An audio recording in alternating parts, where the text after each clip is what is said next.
Welcome back to Lunch at the Market. Hope your weekend was a good one.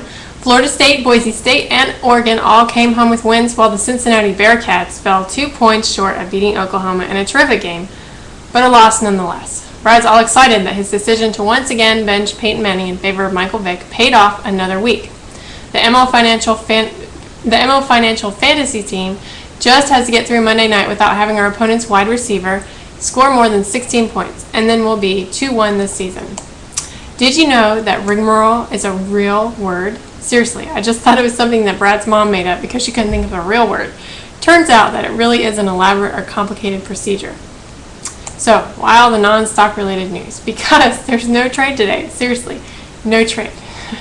We're just cleaning up anything we didn't get done on Friday, so a few more things are being sold. But really, until the market gives us one way or another, we're in a holding pattern until next week. That's right, earnings season kicks off next week, and we'll have made it through yet another minefield that was September. Not a bad month for what traders were calling the worst month each year for forever. It's been the best September in 70 years, so I guess they had history on their side, but they were not wrong nonetheless. Not many stocks making huge moves today, so not a ton of opportunity.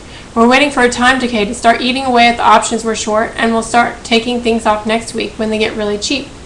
We're waiting for earnings to start coming in before we really lay out covered calls on names that we're still long, as we don't want any upside surprises to take away what might seem like a smart move today.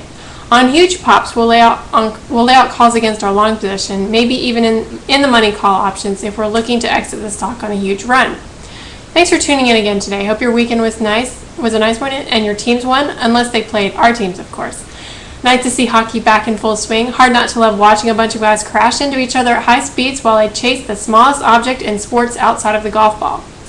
Golf is lame, though. They don't even have to hit the ball while it's moving. Have a great day, and we'll see you tomorrow.